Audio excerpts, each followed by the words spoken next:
that's enough. Okay. That's enough about me. Let me get this out of here. Okay, got it. Everybody's got the recording. Okay. All right. I'm going to talk about funeral records. I'm going to shut my camera and I'm going to go on and I'm going to turn off my camera. And I am going to go on and start talking about funeral records and associated records to funeral records. Okay. All right, so today our path is going to take us to information on death, the history of funeral homes, and some examples of sources of some funeral records. We're going to talk a little bit about the medical reasons and how that affected burial practices, and then also a little funeral home history and some record sources also. So, all right, so this is like the part that you want to share with your family, because this is the part that's really kind of icky, gross, but it's going to be great when you start talking to your family about it. So the biology of death has a lot to do with the funeral industry, because so in the first 24 hours of death, you know, the body begins to ashen and is gray. And I want you to know that these hours also depend on the climate of where the body is. So the first 24 hours, the body becomes ashen and gray. After that, decomposition begins and the bacteria is still alive. But what was interesting is that people weren't really buried until 24 hours after death, because that was when you could really tell that the body was dead, when you started to ashen, or the body started to ashen and gray. And there was no worry about being buried alive at that point. Next 48 hours, 24 to 48 hours, the decomposition begins. The bacteria is still in your body and it's still living. And then the smell increases. And that's why there was always before, and I still think probably now, the association of flowers with funerals, because the flowers were around and to cut down the smell of that decomposition. And then by 96 hours, the body is really decomposing and the odor is increasing. And after 96 hours, you really don't want to be near the body. So this is also dependent on, it's also why the funeral industry started, why embalming started, and why other things came about. And the funeral, death in of itself was moved from the family out to funeral homes and developed the funeral industry. So from the beginning of time, obviously there has always been death. Okay, there were religious conventions and are religious conventions that affect funerals and celebrations surrounding death. But until the funeral industry, basically the Civil War, all ages were participated in the funeral, and burial things were kept on hand. Family members and neighbors arranged the funeral. And in fact, in your handout, there is a book called Death Warmed Over, Funeral Food, Rituals, and Customs from Around the World, where you can see sort of the cultural and the family, extended community part of funerals and what was involved in funerals at that time. And then of course there were the family graveyards and church cemeteries, still are, but more so than now the mega cemeteries that we have. And honestly, very simplistically, the Civil War and eventually urbanization brought about the funeral industry. So of course, remember the Civil War and the soldiers home, you know, sending them home in the mass graves. And then remember, of course, Abraham Lincoln in his, I think it was 15 or 21 city travels before he finally got into Springfield, Illinois, that in fact, there was a need to create embalming and other things because the world was changing and bodies were decomposing.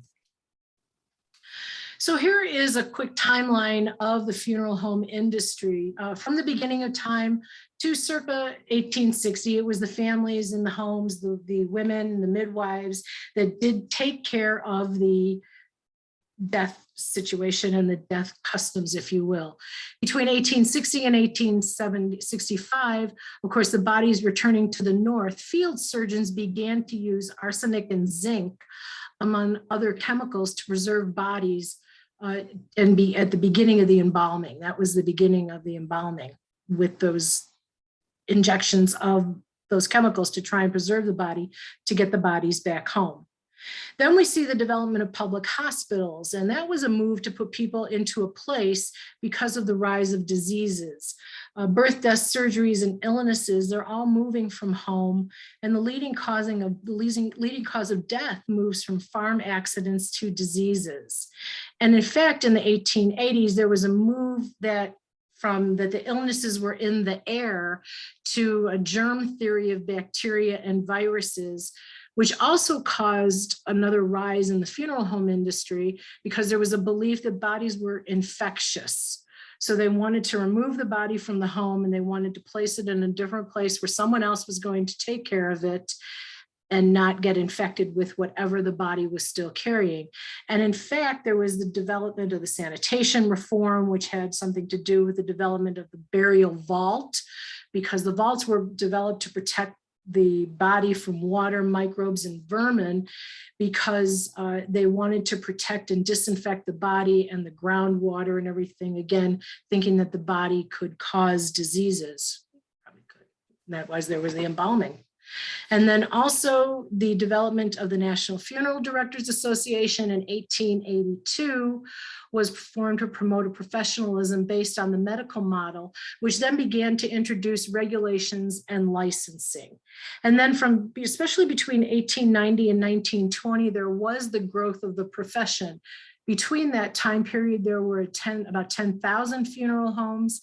In 1920, there were, no, in 1890, there were about 10,000. In 1920, there were about 25,000. And currently there is about 24,000. There has been an uptick and back and forth in a cyclical event of funeral homes, but currently we have about 24,000 funeral homes in the United States. Of course, embalming always did occur in certain ways. Mummification, especially the ancient embalming of the Egyptians. And it is the normal course of preparation for corpses to burial, which is leading directly to the transition from death care in the family to a job predominantly performed by women. I'm sorry, the death care of the family, which was predominantly performed by women, to this industry, to this family, to this funeral home industry. And it created coffins, it created crematoriums, it created cemeteries, it created headstones, it created all kinds of other associated things within the funeral industry. And as I mentioned, it usually consists of mainly small businesses, although there has been a considerable consolidation over time. And as I mentioned, embalming was primitive. And in an article in 1898, written in the Journal of Medical and Science, there was criticism and bringing to attention the manner in which arsenic was used to preserve corpses. And as I mentioned, the leaching into the soil and the groundwater near the cemeteries. The first embalming school was actually the Cincinnati School of Embalming, which was created in 1882, which began as a means, again, for monitoring and establishing the protocol for handling corpses. So along with that National Funeral Directors Association, we begin again to see the leading of licensing and standardization and education. And in fact, we see here this book, the Manual of Instruction for Undertakers, the Professor E.H. Crane Manual of Instructions to Undertakers, which goes on to talk about preserving the dead and arterial injection. And in fact, what's interesting about this book is you can see the table of contents, and I read some of it, and it's on the Internet Archive. There's citations in your handout, so you can go in and read it. And it's not pleasant, and it's not for some people like that kind of stuff. I'm not one of those people, but what's super interesting about it is actually the education and the information about embalming really only contains about 12 or 14 pages of this book. What this book actually contains is all these letters from these undertakers to Mr. Crane, telling him about how wonderful his embalming fluid is, but it's kind of like this directory of undertakers who send Mr. Crane information, like I said, about his embalming fluid. There's just pages. This is I think 107-page book, and there's just pages and pages of these testimonies, if you will, where it's mentioning. So we see that Mr. Conrad Camp is writing from Wheaton, Illinois in 1883. Conrad must be an undertaker, have a funeral home, does embalming. He lives in Wheaton. So we now know about Mr. Camp. We know that he lives in Wheaton. We know that he was doing this behavior, this job in 1883. So he is saying that, oh, the embalming fluid is wonderful. If you look at the third one, we have Mr. Freer saying to Mr. Crane from Bingham, New York, that he sold out his business. So, and that he thinks the embalming fluid is expensive, but it's the best. It's the bomb. You got the bomb embalming fluid. So what's interesting is that when you look at these books and you would have thought, oh, it's just this text about embalming, but it's more than that. So although when we do family history, we're always looking for these names, dates, and places books, but there are books that have names and places and dates that we don't traditionally think of. So that's why it's important to investigate everything that you possibly can get your hands on and look at it and just don't put it aside. Because when I looked at this, I of course just saw the table of contents. And then when I opened up the digital images on the Internet Archive, I saw these pages and pages and pages of these testimonies from these caretakers, these death caretakers. And then this is from the Indianapolis City Directory in Indianapolis. There was the Indiana College of Embalming that was established in 1891, and we can see that it is endorsed by the Committee of the National Funeral Directors Association. Again, these type of things, education, standardization leads to statutes and licensing, but they also could lead you to school records, to college records, to the National Funeral Directors Association to see where the historical records are, to see if in fact there's information about your family who might have been an undertaker or might have been a cabinet maker at times. So remember, before undertakers, there were cabinet makers and other people that did other functions of death other than just what went on in the house. So let's look at some funeral record examples, some of these records that are attached to the funeral industry and to the final event. So this was something interesting, and I use this because it is an example of the beginning of statutes and the beginning of reasons why things happen, and give a concept of social history, which is what we're trying to do also beyond looking for those names, dates, and places. This actually is, let's start off with this. It's called a Woolen Burial. It's an early funeral record. And the transcription pieces of it is Miss Elizabeth Thornton of the parish of St. Andrew in the county of Middlesex, I believe, lately deceased, was not put in, wrapped, or wood up of buried in any shirt, shift, sheet, or ... made with mingled with flax, hemp, silk, hair, gold, or silver, or other than what is made of sheep's wool only, nor in any coffin lined or faced with any cloth whatsoever made of mingled with flax, hemp, silk, hair, on and on. And then it says, or silver or any other materials contrary to the act of Parliament for burying in woolen, but sheep's wool only. And this is from 1708.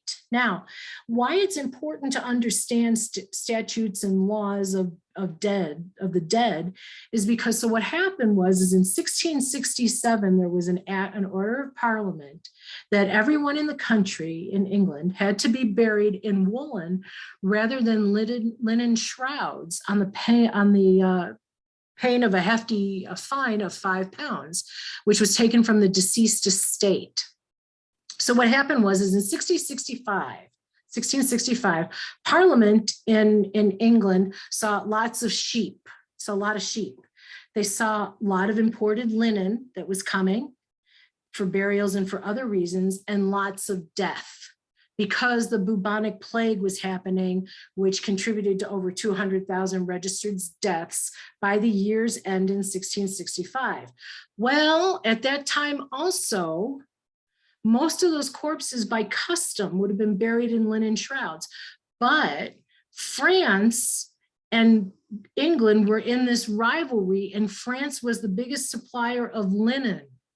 So Parliament came up with this order that you can't bury anybody in linen anymore. You've got to bury somebody in sheep, and you're going to bury everybody in sheep's wool, because we got all these sheep running around, and we have all these people dying, and we don't want to send money to France.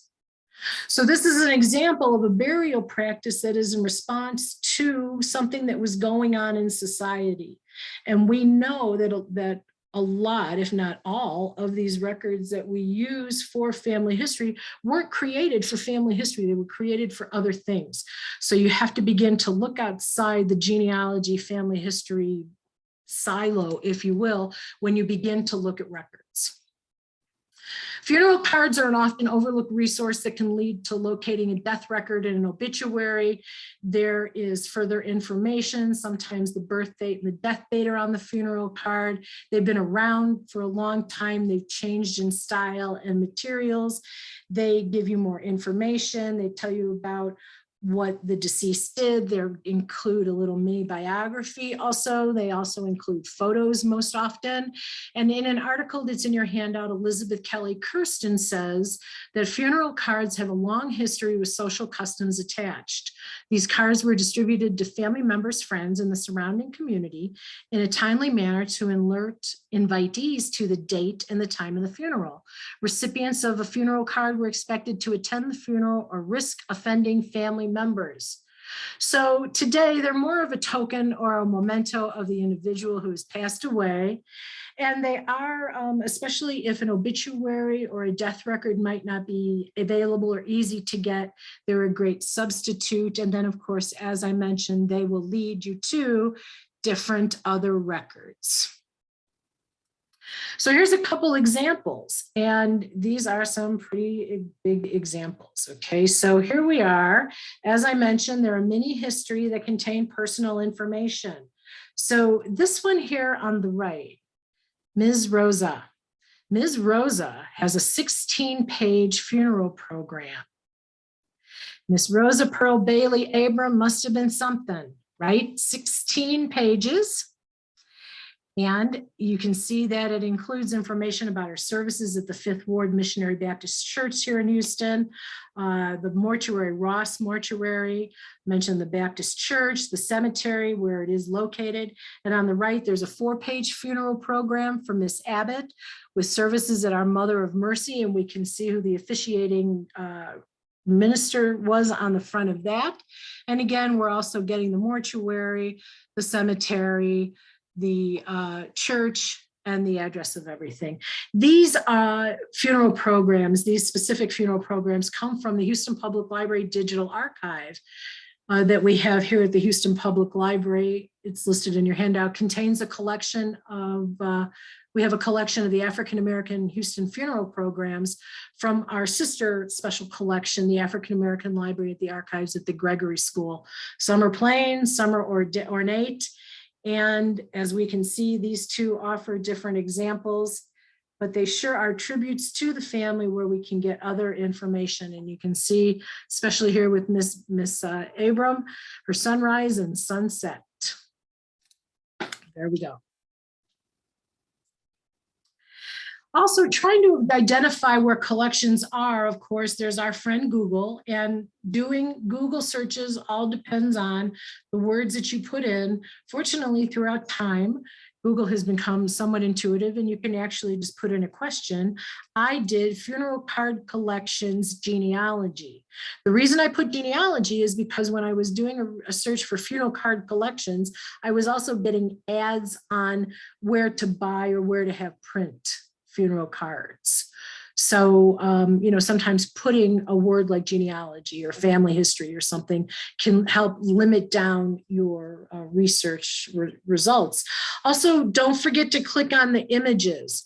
So in clicking on this image, as I did up at the top where it says images, of course, you see the images of the funeral cards, okay?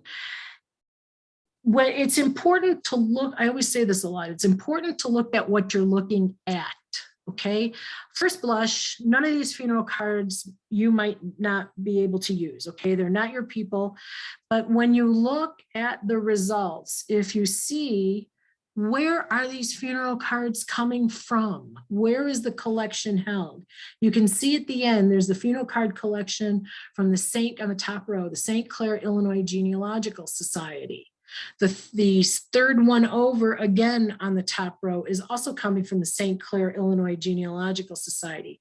If you have family in St. Clair, Illinois in the county, you might want to look at those records. So using Google searches and searching out on the internet in different ways and not necessarily keeping the blinders on of looking for the person that you're looking for, but looking for the collections that you're looking for to see if the person that you're looking for is in that collection, and approaching your research query a little differently sometimes will result and be beneficial. Also, adding a location in a Google search. So I did the funeral, whatever the search was, funeral cards or funeral programs, whatever it was. I put in Illinois, and up came a list, and one was Rock Island County, Illinois Genealogical Society. And what happened is that several funeral homes in the Quad Cities, which is Davenport and Bettendorf, Iowa, and Moline and Rock Island, Illinois, were indexed and created a spreadsheet from the Rock Island County Genealogical Society. So there were these cards that live at the Rock Island County Historical Society, but they created this index here on a spreadsheet.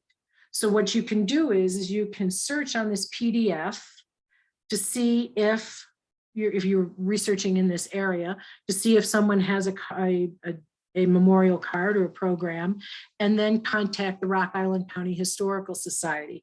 Now notice that the date is 2018 on the bottom. That might just mean that the project stopped. That doesn't, that they did everything that they were going to do.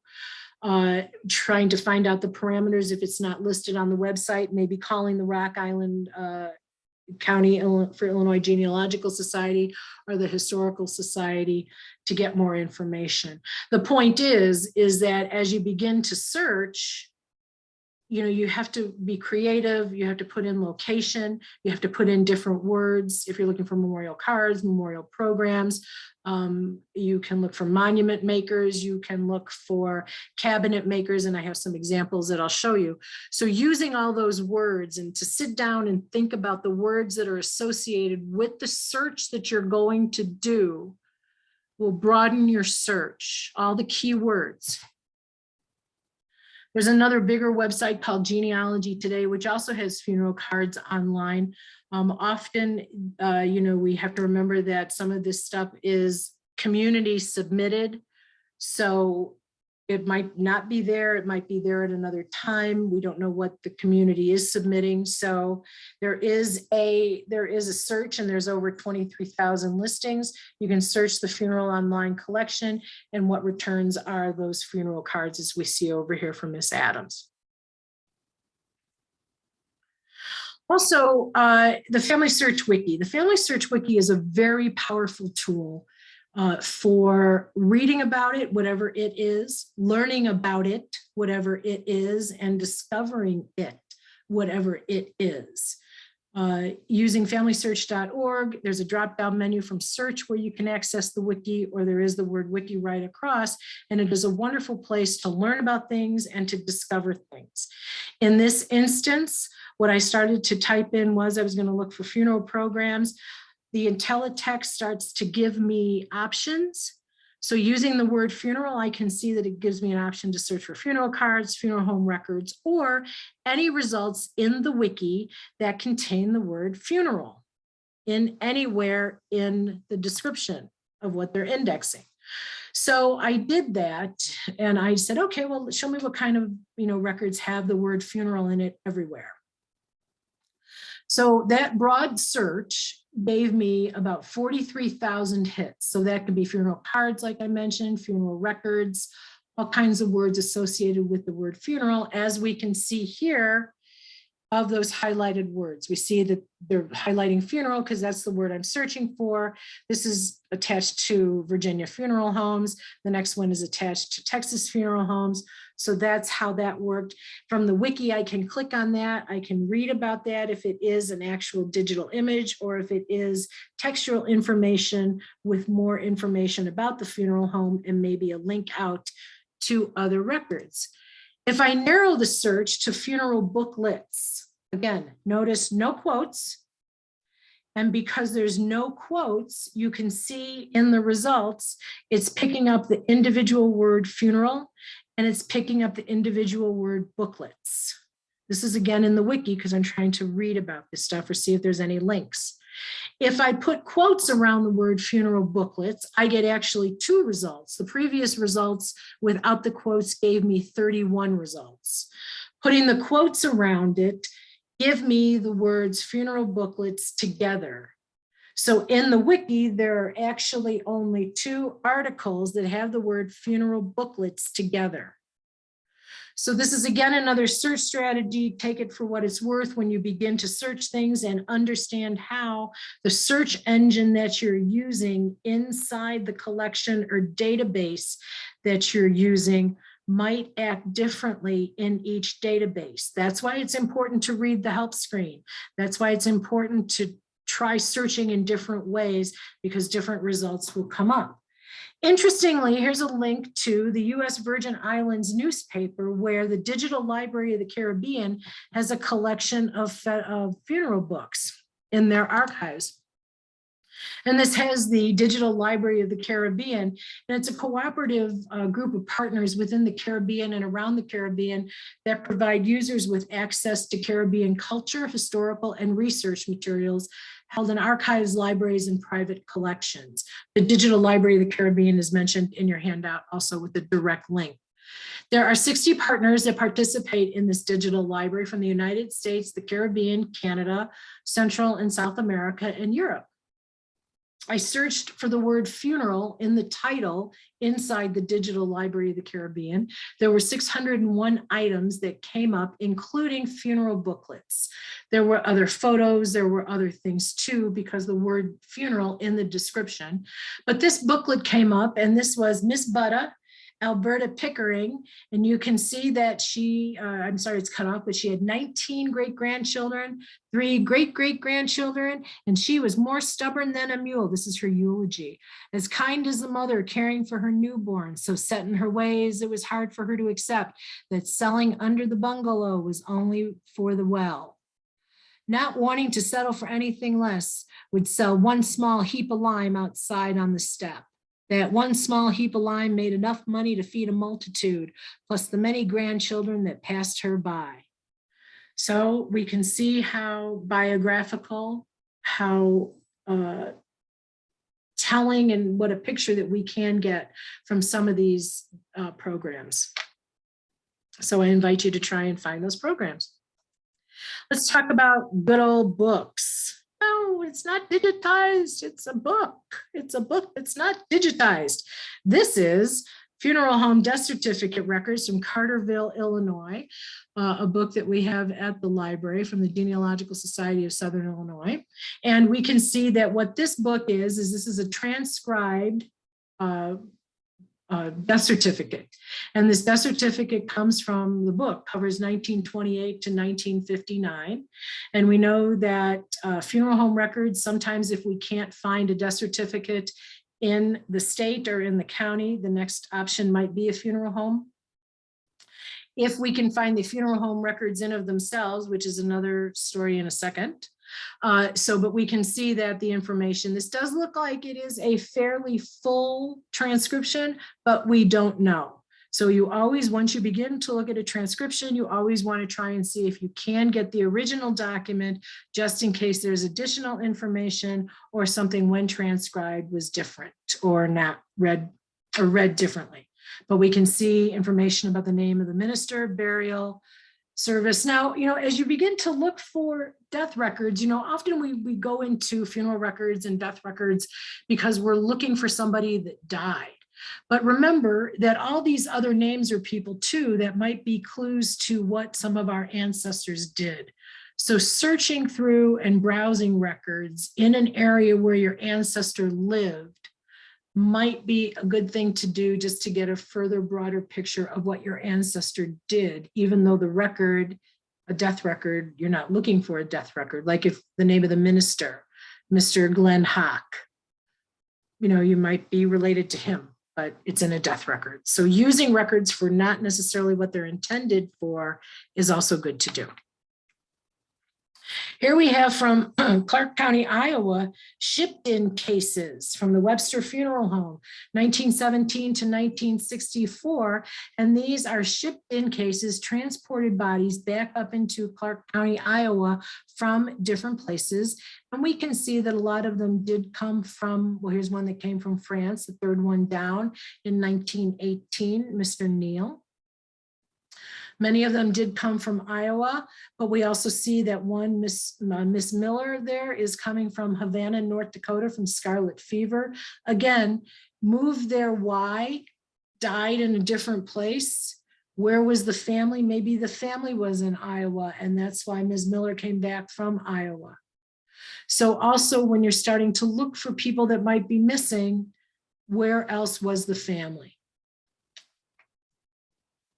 And then burial transit permits. Part of some of the licensing and the standardization was the fact that burial transit permits needed to be filled out when you took a body from one state to another or from one county to another.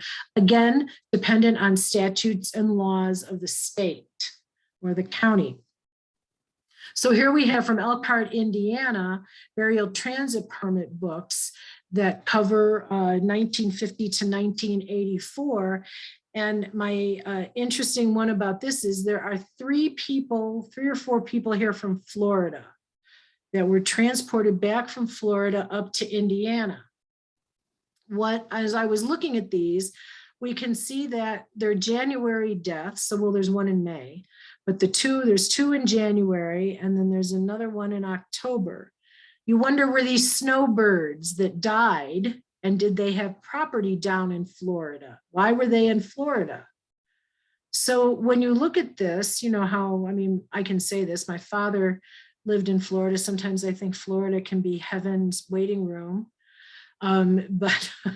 But you just kind of wonder, because there are a lot of snowbirds that go back and forth. So again, what were they doing down there in January and they died, and why are they being sent back up to Indiana? You should look and see and think about, what is the record trying to tell you, and what else can you investigate?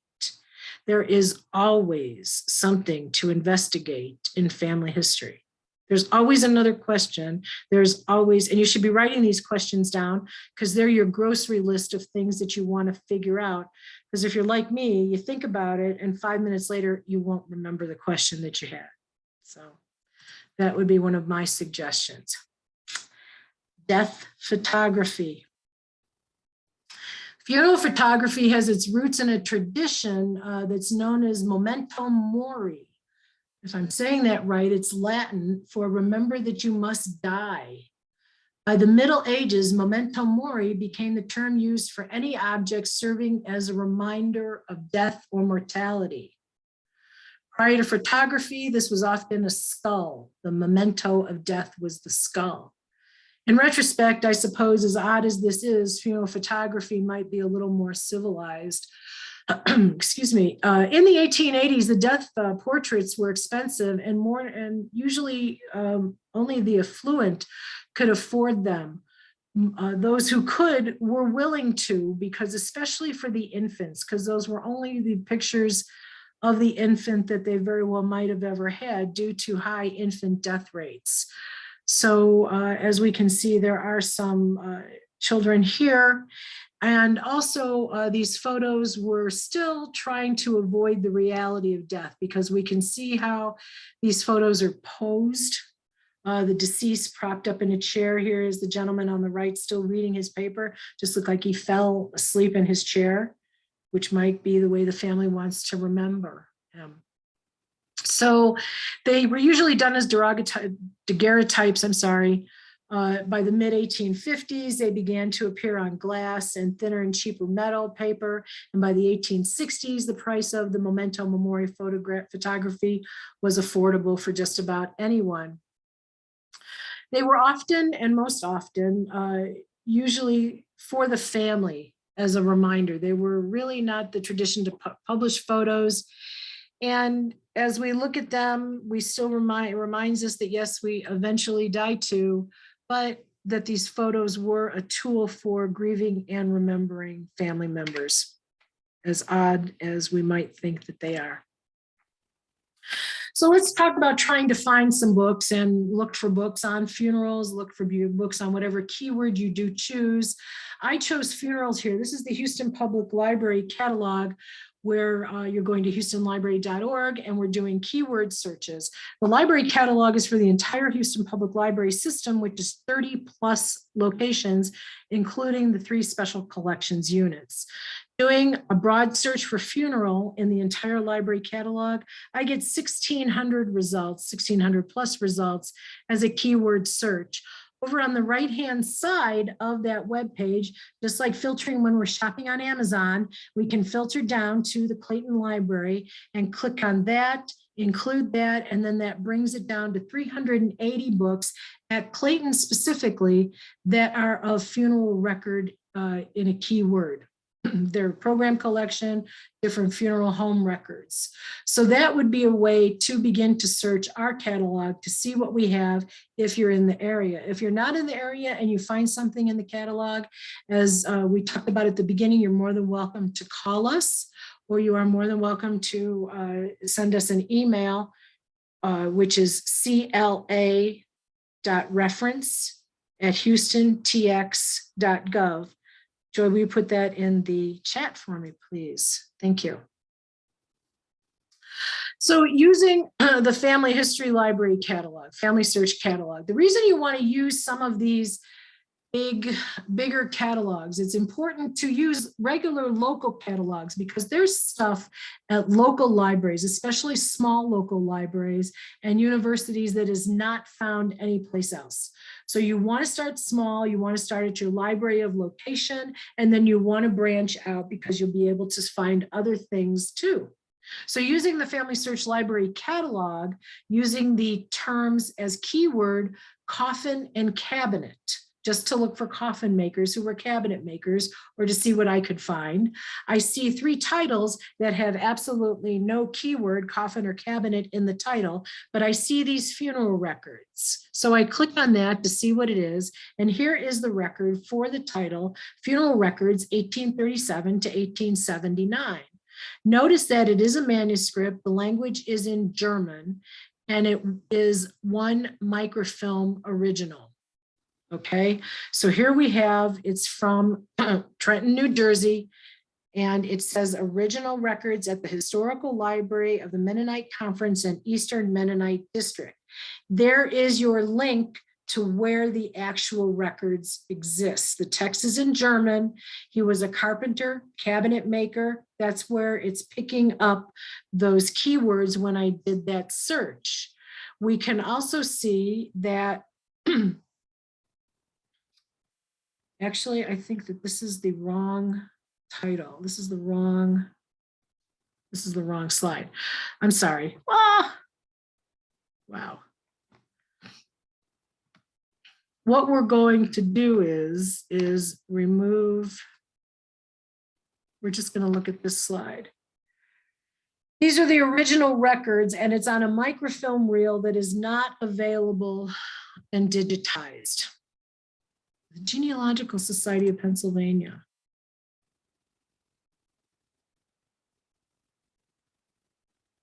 Actually, I'm sorry, I think this might be the link, and this is a digitized book that has availability at either a library affiliate or a family history center by the key and the camera. That's what happened when I switched, when I split the titles, when I split the slides. So you can look at this film in the funeral homes at a family history center or a library affiliate.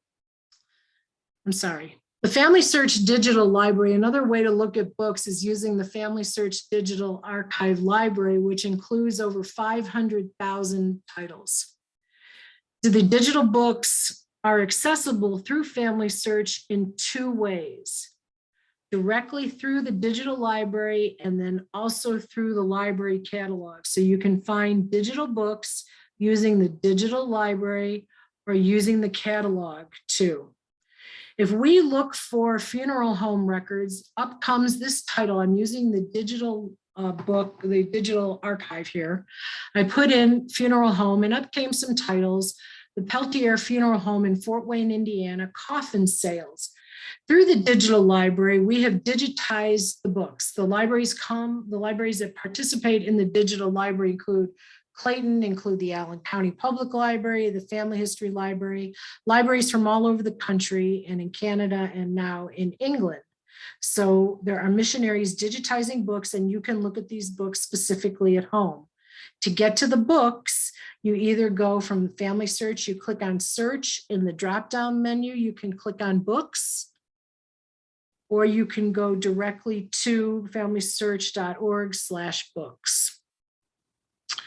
Putting in your keyword, we get the Peltier Family Home Books, and here is the book, and it goes directly to it. You can open up the book, you can view all 301 pages, you can search inside the book.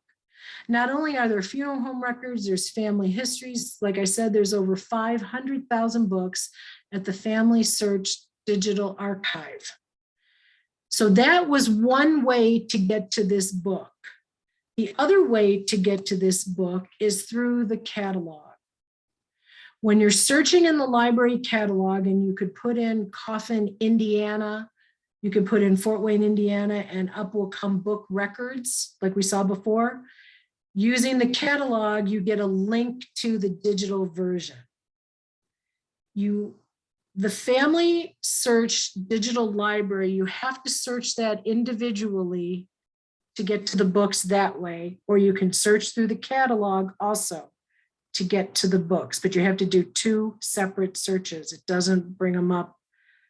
The results aren't all in one bunch. You'll have to go into the catalog and get this link, or go to the digital library and search that way. I also put in Monument Company in quotes, and I got headstones from Hot Springs, Arkansas Monument Company in the Family Search Digital Library. Here's the book. We can see that it gives us a little history about the monument maker and the headstones. And in fact, there are pages and pages of monument records of the deceased name, the date, the purchaser, and the cemetery. So that was just searching monument makers in quotes, and up came that monument maker book, and it was digitized through the Family Search Digital Library.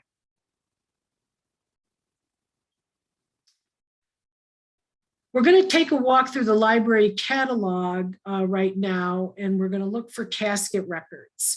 So here we have, and you can see the third entry, the casket and coffin books of Elwood Skelton and Isaac Snenth. We open up the record, and here we have the South Central Pennsylvania Genealogical Society. And we can see where it was published by, and we can see that this is actually a book. It is not digitized. We can see information about where he lived, where Mr. Skelton lived, and where Mr. Snenth lived. We can see here these additional subjects. These are important because this is another place where you can go down the rabbit hole and start looking for more records on Airville funeral homes, if there are any in Family Search. We can see that this is a book and it is not digitized at all. One of the things you want to look at right here where it says is view this catalog record in Worldcat for other possible copy locations. Worldcat, if you're not familiar with it, is a worldwide online library catalog, which will tell you where a book exists.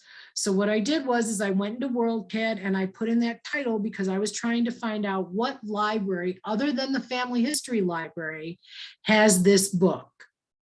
So I put in the entry. And in fact, as I mentioned, the other subject headings is if I go down and look at the information in Worldcat, I see all these related subject headings, some more rabbit holes I can go into, but let's try and stay focused. And if you scroll down more, you can find a copy in a library. And I put my zip code in, and Houston Public does not own a copy of this book. One of the libraries up north does. So guess who's going to be working on trying to find a copy of this book? But if your library doesn't have it, you now have a listing of these libraries. As a researcher, you could contact these libraries and see if they will do research for you in the book that you find, because often genealogy books are not going through interlibrary loans. So you either have to engage the library, maybe a genealogy society to go look at the book. But that's how you can take a book that's not digitized from Family Search, put it into Worldcat, see who owns it, and then see if you can get your hands on it and how to get it. Or suggest to your librarian that you would like them to buy a copy or donate money for it. Looking for funeral home stuff, don't forget Cindy's List also. Cindy's List has been around for like 25 years, cindy'slist.com. And it is a directory to the internet, subject driven. I put in, I searched the website. I just put in the word funeral, up came a list. It's also categories that you can look at. I just searched it this way, came up with a list where her general category for cemeteries and funeral homes. Also drilling down, you can see that there's funeral cards and booklets for Augusta, Georgia. So utilizing Cindy's List either through the specific categories that she already has or searching by keyword on her website will take you out to the internet for more information.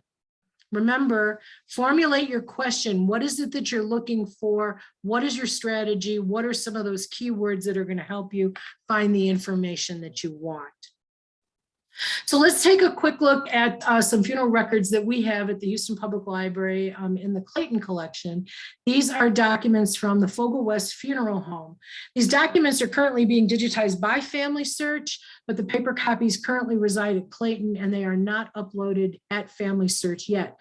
There are some Fogle West ledger books from 1950 to about, I guess it's 1950 alone, that are digitized at Family Search, and these will be supplemental records. There's about 70 linear feet of pages and pages and pages. So there is an index to the Fogle West funeral records on the Clayton Library research page, houstonlibrary.org. Click on research, click on genealogy, and there's an index to the collection that you can access. The Fogle West Funeral Home records cover 1921 to 1945. And you can contact us for copies if you find something that's interesting. So here we have, this is a stillborn birth from actually 1926. I have a few different records from different time periods to show you what's in the file. There's different stuff in the file. Some of it's more complete, some of it's not as complete. This is a stillborn birth of H.B. Lemon. The baby was born on April 3rd, 1926, and the baby died April 3rd, 1926. The cause of death was stillborn. The interesting thing to me right now, it says name of father, name of mother, but up at the top, it also says certifying physician. It's the same name as the father. Makes you wonder if the father was a physician, or since there was no physician and it might have been something that happened at home, maybe that's why they put his name in there. But again, a little more information about Mr. Lemon can be found maybe in city directories. You have the name of the mother, you have her birthplace and other information. On the right-hand side, you see what is common in those files, a cost sheet. This one for the Lemon baby was deemed for charity, so no fees were incurred to the Lemon family. This actually is Aline Lee, and Aline was born in 1897 and she died in 1971. In her file is a usual death certificate that we see. We can see the information that we're more familiar with. We see the father's name, O'Farrell, mother's name, Bertie Hood. Social Security number, yes, is in some of those files. We see where she's buried. We see the mortuary, and we see the other information there also. In the file also is a form that was filled out by the funeral home where they're giving instructions and her hairstyling that they wanted her to do and the memorandum. And so the family is going to be, you know, there at 10 o'clock. We can see what kind of vault, how much they charge for opening the grave. On the other side is the genealogical information, birthplace of the deceased, on place of death, name, the doctor, the informant, the father's name, the father's birthplace, the mother's name, the cemetery, just like we saw on the death certificate. She was widowed. Going on that same piece of paper, we see a daughter's name listed, we see a brother's name listed, and we see a sister's name listed. We see the number of grandchildren, surviving relatives. We also see service details, pallbearers, the music, we see the lot owner, and we see the description of the lot. So these documents are in that file. A lot of information. Again, you know, there is information about people that are not the deceased. So going through these records might be fruitful also for you. There are some other things that we can look at, and we're going to talk quickly about using some other university archives and some other places to look. So this is the special collections at the University of the Appalachian State University. And I check out university special collections in the area that you're researching. Usually university special collections have two different things. There's the university archives, but then also they might have state and local archives, which might include photographs or manuscript collections. And here you can see, in this instance, it's not a funeral home record, but it is a picture of a church where someone might have been buried, or someone might have had the service from, again, adding to the story of your family so you have more than just a pedigree chart. You can also see that at Appalachian State, they have a stock collection, a racing collection. So you never know what you're gonna find at university special collections. This is the First Baptist Church, that was on the property of the Appalachian State Teachers College is what it was called. Again, there are state memory projects, also funeral home record state memory projects. A lot of state libraries and state archives created state memory projects with historical images and historical information. So searching Google search with a state memory project, this is the Florida Memory Project. And you can see that there's a link there to historical records and photographs, maps, and more. The returns look like this. Also, you'll find photos. This happens to be a funeral home photo, but then also there are collections that you can look at. And if you see, there's death and burial collections down in the corner. And then also, interestingly, there's other collections, auto registrations. So you never know what you're going to find at a state memory project, off your censuses, family papers, and a lot more. And you can see that there is information about death certificates that were buried in Fernandina. I'm sorry, I butchered that, between 1896 and 1916 from that burial record collection.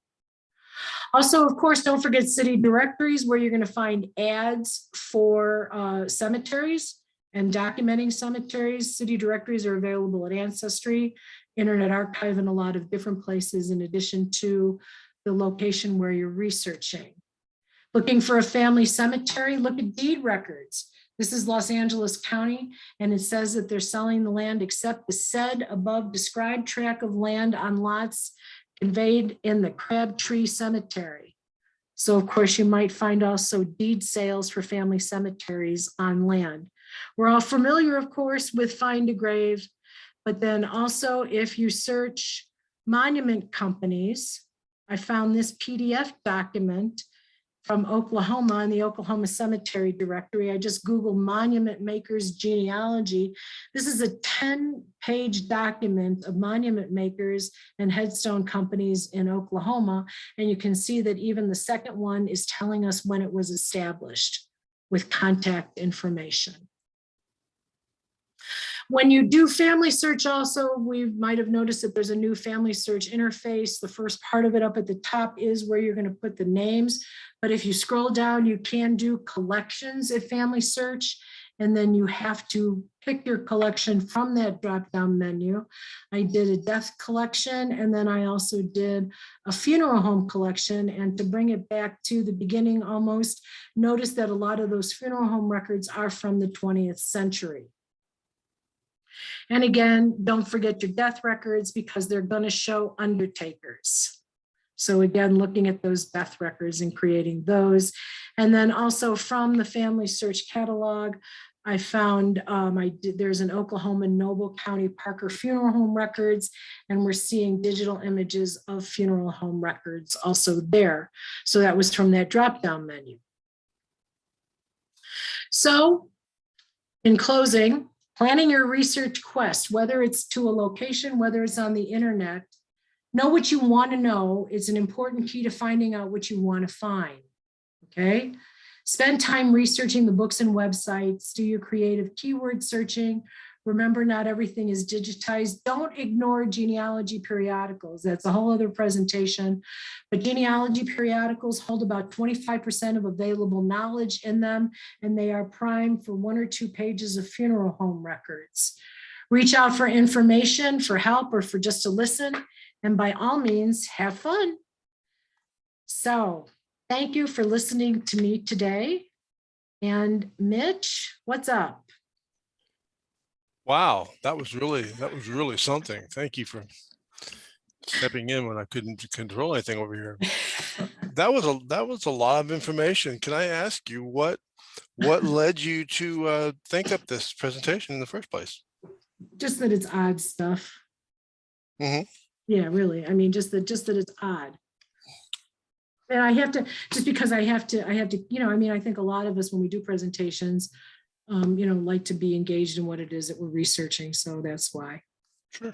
Okay, well, let me see. I've got a question or two here. Deborah Grant says that Deborah has an ancestor who died in 1928 in Pittsburgh, Pennsylvania. The body was shipped to Montgomery, Alabama. No funeral home on either end is mentioned, only the name of the Pennsylvania undertaker, A.J. Joseph. Do you have any tips or suggestions on how to find her final resting place? There's nothing listed on the death record, huh? Only the ship, I guess only the funeral home on the death record, yes. I try and look and see if there's any funeral home records through manuscript collections in Worldcat, or look and see if anybody in the area absorbed those funeral home records. So what would happen to funeral homes that were closed? Well, they're hard to find. Mm-hmm. Yeah, I mean, that's why, you know, sometimes looking in periodicals can help. But there are transportation records, but they're usually, you know, where, you know, they usually travel with the body. So there might have been, it was in the 40s, in the 1940s. Is that what you said? 1928. Yeah. You go look, you can use the family search catalog also for, well, transportation, but you got to be careful because you'll get colonial transportation records too. Okay. Look at the statutes to see if there were transportation records that were required.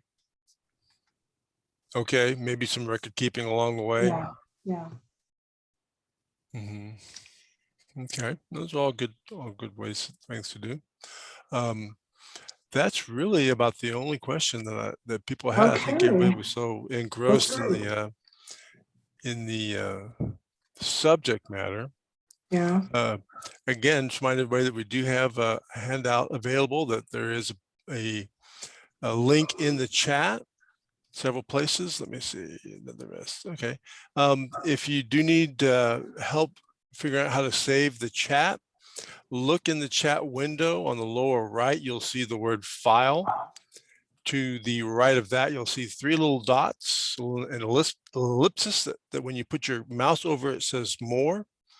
If you click on that, it will give you an option to save the chat. That allows you to save the chat and all the links that we put into it. There are links to handouts in here, as well as I believe Joy posted the link, the email address to use Clayton's reference through the mail. That's in there. So yeah, quite a bit in there, and some information. There's actually some book and movie recommendations as well. So lots in our chat thing. Now, Deborah comes in and asks, I guess referring to the body that was shipped with no records, asking if you have the actual death certificate, meaning maybe you're looking at a transcript or a copy of the certificate. That's a possibility to look into. Always want to make sure you have the original document, if possible, because things can get left out or changed or just mistakenly transcribed. And Deborah responds that yes, I have it. So okay.